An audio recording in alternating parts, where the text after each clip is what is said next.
સર્વેભ્યો નમઃ. ગયા વિડીયોમાં આપણે જોયું હતું કે ભગવાન શ્રી કૃષ્ણે શ્રીમદ ભગવદ્ ગીતામાં આપણને ભક્તિ કરવા માટે કહ્યું છે. ભક્તિ કરવા માટે શા માટે કહ્યું છે એ પણ આપણે જોયું હતું. ભક્તિની જરૂર ભગવાનને નથી, પરંતુ ભક્તિની જરૂર આપણને છે, અને એટલા માટે ભગવાને ભક્તિ કરવા માટે કહ્યું હતું. દરેક માની એવી ઈચ્છા હોય છે કે મારો છોકરો ખુશ રહેવો જોઈએ, મારા છોકરાનું જીવન આનંદિત બનવું જોઈએ. તેવી જ રીતે જે ઉપરવાળી બા છે, જેનો કોઈક ભગવાન કહે છે, કોઈક ઈશ્વર કહે છે, કોઈક અલ્લાહ કહે છે, તો કોઈક ગોડ કહે છે, એમની પણ એવી જ ઈચ્છા છે કે મારા બધા જ દીકરાઓ ખુશ રહેવા જોઈએ, એમનું જીવન આનંદિત બનવું જોઈએ. પરંતુ આજે દુનિયામાં 1-2% બાદ કરતા મોટાભાગના છોકરાઓ રડતા રહેલા છે. આજે પ્રત્યેક વ્યક્તિ કોઈક ને કોઈક સમસ્યામાં ફસાયેલો છે. એ સમસ્યા નાની પણ હોઈ શકે છે અને મોટી પણ હોઈ શકે છે. વ્યક્તિ એક સમસ્યાનું સમાધાન કરે તો બીજી સમસ્યા આવીને ઊભી હોય છે, બીજુંનું સમાધાન કરે તો ત્રીજી સમસ્યા આવીને ઊભી હોય છે. પ્રત્યેક વ્યક્તિ આજે ભીતરથી રડતો રહેલો છે. આંખમાં ફક્ત આંસુ જ આવે એને રુદન નહીં કહેવાય, પરંતુ અમુક રુદન એવું પણ હોય છે જેમાં આંખમાં આંસુ નથી આવતા, પરંતુ પીડા વ્યક્તિ પોતાની ભીતર અનુભવતો હોય છે.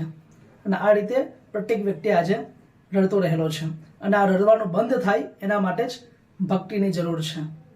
આજે આપણે કોઈ પણ કૃતિ કરીએ એના પાછળ ભીતિ હોય છે, એના પાછળ ડર હોય છે. આજે આપણે જમવાનું પણ જમીએ છીએ તો એનો મતલબ એ નથી કે આપણને અન્ન પ્રત્યે અને આપણા શરીર પ્રત્યે પ્રેમ છે, પરંતુ એના પાછળનું કારણ એ છે કે જો હું ખાઈશ નહીં તો હું કમજોર થઈ જઈશ, હું ભૂખે મળી જઈશ. આજે વ્યક્તિ નોકરી પણ કરે છે તો પણ ડરીને કરે છે. કદાચ કાલે નોકરી નહીં રહેશે તો આજે વ્યક્તિ સવારે અને સાંજે વોકિંગ કરવા માટે પણ જાય છે. તો એનો મતલબ એવો નથી કે વ્યક્તિ નિસર્ગ પ્રેમી થઈ ગયો છે. ડૉક્ટરે કહ્યું છે કે વોકિંગ કરવા નહીં જશો તો હાર્ટ એટેક આવી શકે છે. એટલે ભવિષ્યમાં હાર્ટ એટેક નહીં આવે, તમારું જે ખાધેલું છે એ પચી જાય, એના માટે વોકિંગ કરવું જોઈએ. અને એટલા માટે ડરીને વ્યક્તિ વોકિંગ કરે છે. આજે વ્યક્તિ સામાજિક અને વ્યવહારિક જેટલા પણ સંબંધો નિભાવે છે એના પાછળ પણ પ્રેમ નથી, પરંતુ ડર છે. જો હું કોઈ વ્યક્તિના વ્યવહારમાં ન જઈશ તો કાલે ઉઠીને એ વ્યક્તિને ખોટું લાગી જશે, આવો એને ડર હોય છે. આજે પતિને ડર લાગે છે કે પત્ની અત્યારે તો મારી છે, પરંતુ કાલે ઉઠીને મારી રહેશે કે નહીં રહેશે. તેવી જ રીતે આજે પ્રત્યેક પત્ની પણ ભયભીત છે.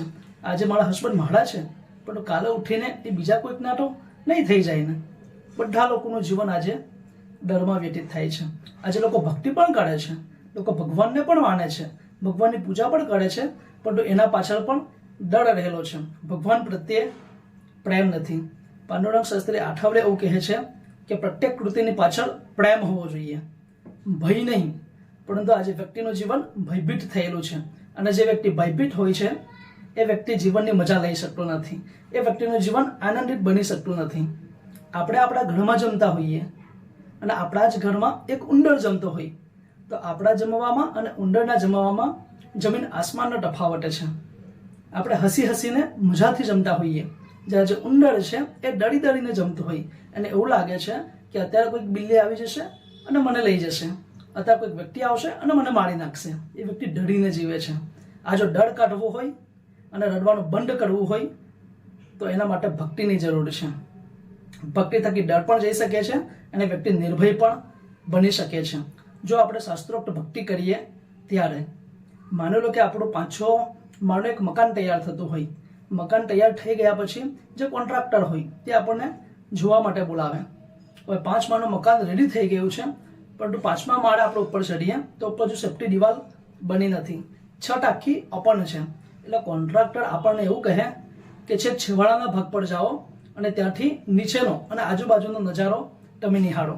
તો આપણે જઈએ ખરા, છેવટનો જેનો ભાગ છે ત્યાં ઊભા પણ રહીએ અને નજારો પણ નિહાળીએ, પરંતુ એ નજારો નિહાળવામાં આનંદ આવતો નથી. આપણને અંદરથી એવું લાગે છે કે કદાચ હું પડી જઈશ તો, કદાચ નીચે ગબડી જઈશ તો કોઈ આધાર છે નથી જેનો હું પકડીને ઊભો રહી શકું અને આનંદથી જોઈ શકું. આપણે ડરીને જોઈએ છીએ, પરંતુ એ જ જગ્યાએ ભલે સેફ્ટી દિવાલ ના હોય, પરંતુ 2-3 વાંસ બાંધ્યા હોય, 2-3 બેમ્બુ બાંધ્યા હોય, એને ગુજરાતીમાં કહેવાય છે કઠેરો. આ જો કઠેરો બાંધ્યો હોય તો આપણે નિર્ભયતાથી એને પકડીને નજારો નિહાળી શકીએ છીએ.